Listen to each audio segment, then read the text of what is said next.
Lantas bagaimana kesiapan dari ketiga capres menghadapi debat perdana yang akan digelar besok? Kita akan membahasnya dengan juru bicara Timnas Amin Bestari Baru. Selamat pagi Bang Bestari. Selamat pagi. Ya, kemudian ada wakil Komando Hukum dan Advokasi TKN Prabowo Gibran, Pak Supriyansyah. Pak Supri, selamat pagi. Selamat pagi Mas Bal. Kemudian ada Koordinator ICW Agus Sunaryanto. Mas Agus, selamat pagi. Selamat pagi Mas Iqbal. Selamat pagi Pak Supriyansyah dan Pak Bestari. Semoga semuanya dalam keadaan sehat ya teman-teman. Bang Bestari, salah satu misi 8 ya, ini yang sudah disiapkan Amin namanya. Ini adalah pemberantasan korupsi tanpa tebang pilih. Nah, apa ini berarti yang ada sekarang menurut Anda tebang pilih, Bang Bestari? Ya tentu kita sama-sama semua masyarakat Indonesia menyaksikan, kalaupun kita sebutkan tebang pilih, kira Iqbal, kawan-kawan yang ada di sekarang juga tidak perlu membahas itu terlalu mendalam. Itulah yang kita lihat pada hari ini. Ada pendapat masyarakat banyak, bahkan sangat jelas terlihat gitu ya, dari beberapa hal yang tidak perlu saya sampaikan di sini. Bahkan bukan cuman tebang pilih, tapi juga ada yang modelnya coba-coba untuk kriminalisasi dan sebagainya timbul pada saat-saat tertentu. Tentu ini bisa mengganggu stabilitas di dalam jalannya roda negara ini. Ini perlu mendapat perhatian. Tadi kita sama-sama mendengar tiga paslon ini semuanya berkomitmen untuk memberantas korupsi dengan model dan cara yang berbeda, yang tentu nanti patut untuk diuji ya pada saat debat, bagaimana kemudian masing-masing paslon ini bisa memaparkan dengan baik kenapa kemudian jalan itu yang dipilih gitu. Saya kira penting bagi masyarakat mengetahui komitmen dari pasangan Amin. Tadi disampaikan oleh Pak Anies pada satu kesempatan, memiskinkan. Tentu ini juga selain dia dikurung gitu ya, juga selain kurungan juga jangan sampai terjadi begini nih yang sering terjadi. Ada peristiwa korupsinya angkanya besar, hanya diganjar dengan hukuman ya katakanlah 5-10 tahun. Tetapi angka yang besar itu seperti dia kerja aja itu di pengeboran lepas pantai di sana, yang juga bisa izin untuk rumah sakit seminggu gitu loh. Jadi kayak kerja di lepas pantai. Ya ini mesti dibuat, saya kira, bagaimana kemudian ketika dia dimiskinkan, itu mengandung efek jera yang bisa kemudian menurunkan. Jadi memiskinkan koruptor adalah salah satu nanti yang akan dipush ya pada saat debat terkait dengan agenda pemberantasan korupsi. Pak Supri, tadi kita sudah dengar sendiri ya, penguat dari kelembagaan ya, Bang Bestari, nanti kita lanjutkan dengan kemudian program ya. sinergitas antara Polri dengan kejaksaan ini juga harus diperkuat. Dan kemudian lagi bahwa kita ini punya budaya loh, budaya saling memberi gitu ya. Kadang-kadang si A memberi kepada si B, tetapi bisa terjadi kita harus melihat lebih dalam gitu. Dia pemberian itu dikarenakan apa? Apakah karena jabatannya, ataukah karena memang budaya kita juga ada budaya saling memberi? Nilai-nilai yang ditanamkan dari kecil sebagai pencegahan juga itu harus diperkuat. Gitu. Oke, baik, itu beberapa programnya ya yang akan didesak gagasannya. Saya ingin ke Pak Supri dulu, Bang Bestari.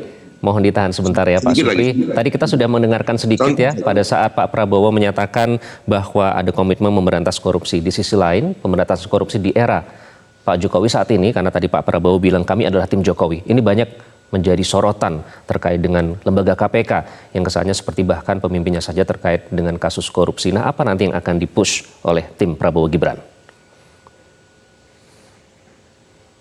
Mas Iqbal, tadi secara bersama-sama kita mendengarkan komitmen Pak Prabowo terkait kalau terpilih menjadi presiden bersama dengan Mas Gibran sebagai wakil presiden.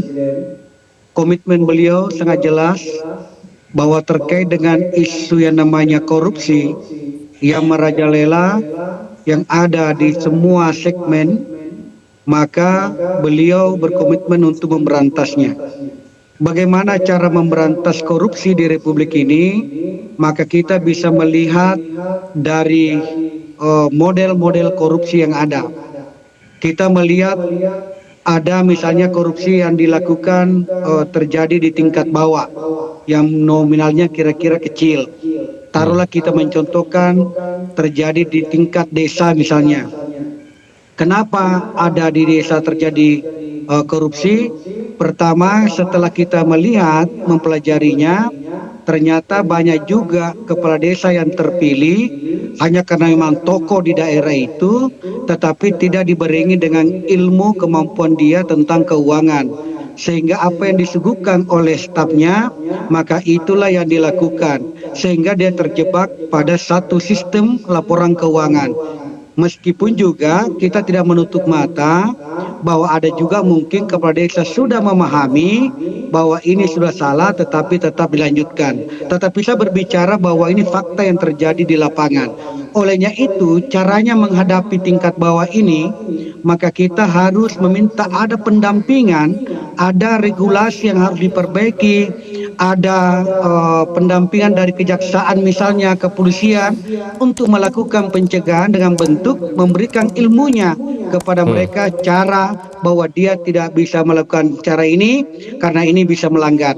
Contoh, dia tidak bisa mempekerjakan pihak lain karena ini adalah swakelola. Nah, banyak juga yang dipekerjakan pihak lain sehingga ini salah. Kemudian itulah yang diramu menjadi sebuah tindakan korupsi. Meskipun tadi saya katakan bahwa ada juga memang paham tetapi dia melakukan. Kita tidak menutup mata. Baik. Di tingkat paling atas kita lihat kalau bicara tentang tadi menyebutkan bahwa Pak Prabowo mengatakan bahwa tim dari Pak Jokowi adalah maksudnya bahwa apa yang sudah dilakukan Pak Jokowi selama ini, hal-hal yang sangat baik kita akan tingkatkan. Yang memang masih kurang ya kita coba-coba untuk secara bersama-sama memikirkan melahirkan yang baik. Nah, contoh kita lihat di zaman Pak Jokowi, kita lihat korupsi yang besar terbongkar semuanya oleh kejaksaan misalnya, Asabri, Jiwasraya, itu ratusan triliun semua yang besar ini kan dibongkar. Itu artinya apa? Bahwa keberpihakan Pak Jokowi terhadap penegakan hukum kita tidak ragukan. Kemudian Pak Prabowo mengambil nafasnya itu bahwa kalau saya terpilih menjadi presiden, maka saya akan melanjutkan itu. Tidak ada keraguan bagi kami untuk menyelamatkan keuangan negara. Jadi bagaimana modelnya? Kasus besar ya, kalau memang Pak regulasinya dianggap bahwa harus diperbaiki, misalnya Mas Iqbal, kita mau perbaiki, kita perbaiki. Berbicara tentang perbaikan, bicara tentang regulasi, bicara tentang regulasi, bicara tentang undang-undang, bicara tentang undang-undang, bukan hanya tanggung jawabnya presiden, tetapi tanggung jawab kita semuanya. Karena pembuat undang-undang, baik dari pemerintah maupun DPR, kita sama-sama duduk untuk membicarakan, membahas yang terbaik untuk bangsa dalam rangka menyelamatkan keuangan negara. Itu di paslon 2, mulai terlihat itu yang ini ya, Mas disiapkan Agus segalanya. Dari dua pasangan calon ini sudah mulai kelihatan, yang satu fokusnya nanti akan memiskinkan dan juga merubah sistem atau budaya supaya tidak ada korupsi. Kemudian yang satunya fokus pada pencegahan dan juga pembongkaran kasus-kasus besar. Nah, kebetulan momentumnya pas kemarin peringatan Hari Anti Korupsi Sedunia. Nanti saya akan tanya kepada Mas Agus bagaimana rapornya sejauh ini dan apa yang harus dilakukan oleh para paslon ini. Janji apa yang harus diberikan pada saat debat. Tetaplah bersama kami di Selamat Pagi Indonesia.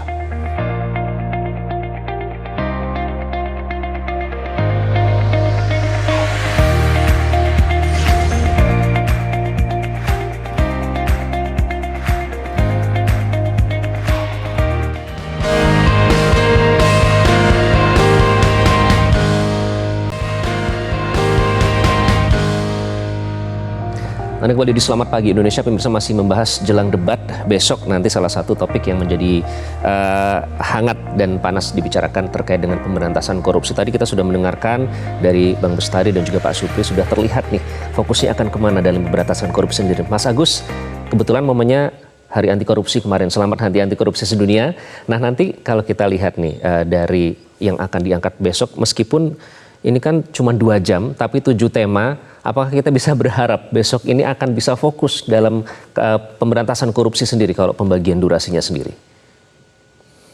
Iya, memang bicara soal masing-masing tema ini cakupannya sangat luas ya, dan saya yakin itu tidak akan mencukupi untuk membahas tema per tema, tapi setidaknya bisa menjelaskan masing-masing strategi saja turunan dari misi yang sudah dituangkan dalam visi-visinya. Itu menurut saya sudah cukup gitu. Maksud saya kalau bicara soal bagaimana perbaikan indeks persepsi korupsi saja misalnya, itu kan yang menjadi pekerjaan rumah kita ya, karena sejak zaman Pak Jokowi sebenarnya di 2014 kemudian sampai 2019 itu indeks persepsi korupsinya naik bahkan sampai level tertinggi itu 40 ya. Tapi kemudian 2019 ke 2022 itu kecenderungannya menurun dan menurunnya drastis sampai boleh dibilang terjun bebas sampai ke titik 34. Ini terendah sejak beberapa tahun terakhir gitu sebenarnya. Jadi ini menurut saya di tengah persepsi dunia internasional terhadap Indonesia, rasanya sih ini menjadi pekerjaan rumah utama ya untuk diperbaiki, dan seharusnya ini bisa menjadi perdebatan utama nih dalam debat capres besok ya. Nah ini bagaimana caranya untuk meningkatkan kembali indeks persepsi korupsi misalnya. Nah yang kedua menurut saya soal pemulihan keuangan negara, karena beberapa tahun terakhir relatif ya boleh dibilang tidak berhenti juga penegakan hukum kasus korupsi, baik yang itu yang dilakukan oleh kepolisian, kejaksaan ataupun Komisi Pemberantasan Korupsi. Cuma persoalannya adalah pemulihan keuangan negara yang masih sangat kecil. Hasil pantauan ICW sebenarnya di tahun 2022 kemarin itu kasus korupsi, kerugian negara yang ditimbulkan dari kasus korupsi berdasarkan vonis yang dikeluarkan oleh pengadilan tipikor tingkat pertama sampai kasasi di Mahkamah Agung itu nilainya sampai sekitar 4 triliun. Tapi yang 46 triliun, mohon maaf. Nah, tapi kerugian negara yang dikembalikan itu hanya sekitar 3 triliun. Jadi masih sangat jauh. Belum kalau kita bicara tahun-tahun sebelumnya ya. Karena seperti yang tadi dibilang oleh Pak Supriyansa, memang belakangan ada upaya penegakan hukum yang dilakukan oleh kejaksaan, terutama kaitannya dengan kasus-kasus yang terkait dengan asuransi, misalnya Jiwasraya, ya Asabri dan lain-lain, itu yang nilainya kerugian negaranya sangat besar dan itu bisa ditegakkan. Cuma memang ini perlu kita lihat ke depan konsistensinya seperti apa, termasuk tadi soal dana desa. Ini kan jumlahnya dari tahun ke tahun relatif meningkat ya untuk 74.000 desa, tapi kerugian negara, tapi kasus korupsi yang muncul di level desa itu juga kecenderungannya terus meningkat sejak tahun 2016 sampai 2023 itu kecenderungannya meningkat. Jadi memang ini yang agak mengkhawatirkan adalah dampaknya nanti dari alokasi dana desa ke kesejahteraan masyarakat itu akan menurun karena justru banyak dinikmati oleh elit-elit desa gitu, seperti kepala desa ataupun perangkat desa. Nah ini jadi persoalan. Nah menurut saya apa yang tadi disampaikan oleh Pak Bestari juga menarik soal memiskinkan, mengubah sistem atau koruptor. Pemiskinan koruptor itu menurut saya juga isu yang menarik ya, tadi juga disampaikan oleh Pak Anies ya, karena sekali lagi koruptor itu tidak takut dihukum lama gitu ya, karena kalau selama dia belum dimiskinkan dia akan bisa membeli fasilitas. Karena katanya koruptor itu tidak takut mati tapi takut miskin begitu ya Mas Agus ya. Nah ada satu lagi jadi sorotan. Ini adalah pada akhirnya mereka bisa membeli berbagai macam fasilitas di penjara gitu ya. Dan ketika keluar dia bisa dilulukan lagi dan bisa mencalonkan lagi nih sebagai pejabat publik. Mas Agus soal KPK, Mas Agus, bagaimana Anda melihat kredibilitas lembaga KPK saat ini? Ya, menurut saya soal KPK ini menjadi persoalan besar juga ya, terutama pasca penetapan tersangka Pak Firly Bahuri gitu ya. Karena ini jadi satu-satunya dalam sejarah Komisi Pemberantasan Korupsi, bahkan mungkin di negara lain gitu ya, ketua lembaga penegak hukum kasus korupsi ditetapkan sebagai tersangka untuk kasus korupsi. Dan kasusnya sendiri terkait dengan pemerasan gitu. Jadi ini sangat-sangat memalukan sekali. Nah, ini jadi pekerjaan rumah juga. Nah, kalau saya melihat dari visi misi yang ada di ketiga capres dan cawapres ini, sepertinya apa yang disampaikan dalam misinya Pak Anies itu cukup menjanjikan karena ingin mengembalikan Oke, KPK sebagai lembaga independen, gitu ya. baik. Nah, Kita langsung menurut saya tanya ini ke satu. Pak Bestari. Bang Bestari, caranya seperti Bagaimana apa nanti Bang caranya? Bestari? Hmm, langsung dijawab Bang Bestari. Caranya Ya, seperti apa menguatkan independensi KPK ini? ya tentu banyak kekecewaan masyarakat anti korupsi masyarakat Indonesia dengan turunnya indeks ya dari 38 ke 34 itu. Dan kalau ditanya seperti apa, ya pastinya tadi saya sudah sampaikan bahwa pencegahan itu nanti akan menjadi satu pilar utama juga gitu. Sempat terjadi kemudian dikarenakan tadi sebagaimana disampaikan dari Bung siapa tadi itu, Bung Supri? ya, bahwa ketika pucuk pimpinan KPK itu sebagai lembaga penegak hukum terpercaya, ini banyak juga loh masyarakat yang mengatakan bubarkan aja ini KPK ini, karena dari yang paling bawah pun penjaga sel aja udah kemudian bisa ditangkap karena melakukan tindakan-tindakan suap menyuap, ya, kemudian sampai ke atasnya. Artinya bahwa nilai-nilai itu sudah sangat bergeser. Nah, tentu kita punya kiat untuk itu, bagaimana kita kembali menguatkan, mengembalikan gitu loh. Jadi mengembalikan KPK itu seperti di awal itu loh. Dia tidak lagi kemudian kalau memungkinkan dan harus mungkin demi dia menjadi lebih kuat, atau cuman lanjutkan ya seperti sekarang ini. Bagaimana nanti strategi untuk melakukan itu tentu akan menjadi sesuatu yang menarik, kita tunggu disampaikan Oke, langsung oleh nanti Pak Anies. langsung di panggung debat Ada ya. debat tanggal. Baik. Pak Supriyansa, Ya, nanti bagaimana Pak kita soal sampaikan di penguatan sini. lembaga KPK ini? Karena banyak juga yang menyoroti soal janji-janji pemerintahan yang sebelumnya akan menguatkan, tapi pada kenyataannya malah terkesan seperti melamahkan, baik dengan melalui revisi Undang-Undang KPK, kemudian juga perampasan aset yang tidak segera disahkan. Nah, nanti apa yang akan dilakukan untuk menguatkan independensi dari KPK ini? Jadi saya kira semua pemimpin yang ada di Republik ini siapapun pasti berpikir untuk menghadirkan sebuah undang-undang di mana undang-undang itu bisa bermanfaat baik untuk pengembangan bangsa demi kepentingan rakyatnya. Nah, kalau berbicara tentang kehadiran KPK yang selama ini dari awal kita harapkan menjadi panglima dalam rangka penyelesaian masalah-masalah korupsi. Kalau menurut tadi Mas Agus bahwa ada pergeseran nilai sering terjadi karena pimpinannya misalnya ada masalah. Kalau saya melihat bahwa KPK, polisi dan jaksa adalah adalah alat yang dipakai negara dalam rangka memperbaiki pemberantasan korupsi. Ketiga-tiganya sebagai penegak hukum kita. Nah, kalau misalnya Pak Prabowo dan Pak Gibran yang menjadi presiden nanti, maka Pak Prabowo sudah menyatakan komitmennya dalam rangka pemberantasannya. Memberantas korupsi maka disiapkan regulasinya yang baik. Nah, ada dalam pikiran saya begini.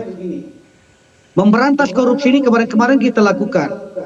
Setiap yang terkena dipenjara segala macam. Tetapi ternyata toh indeks persepsinya kan semakin jeblok tadi disampaikan. Nah ini artinya apa? Kalau saya bisa saja kita bahwa kita mengedepankan lagi pencegahan. Kenapa kita harus Kembali ke pencegahan ya. Supaya tidak terjadi korupsi. Korupsi bisa terjadi kalau tidak ada upaya-upaya untuk melakukan pencegahan. Pencegahan di mana? Hadirkan regulasi yang baik. Oke. Hadirkan Baik. pendekatan, Pak Supri sudah kita tangkap regulasi itu kepada poinnya. masyarakat, Pak Iqbal. Saya ingin ke Mas Agus terakhir ya. Mohon maaf ini waktu kita terbatas. Terakhir Mas Agus, apakah sudah cukup menjanjikan dari teman-teman tadi mewakili pasangan calon yang akan kita lihat pada saat debat nanti?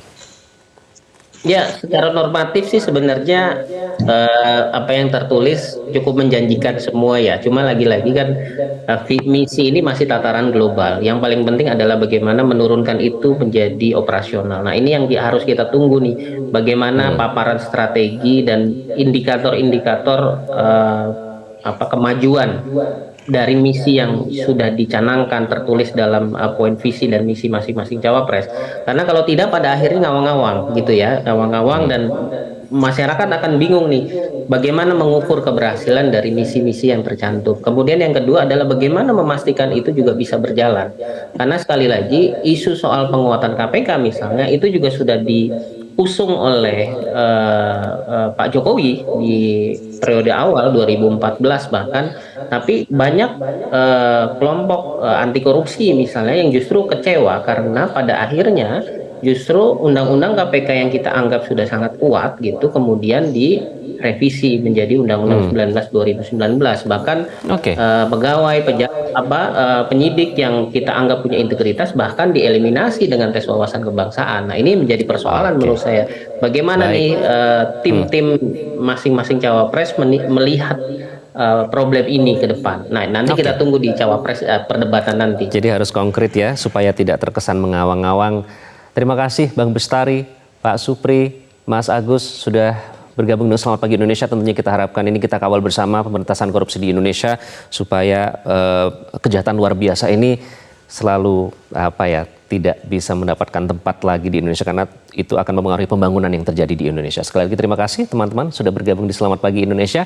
Jelajahi cara baru mendapatkan informasi. Download Metro TV Extend sekarang.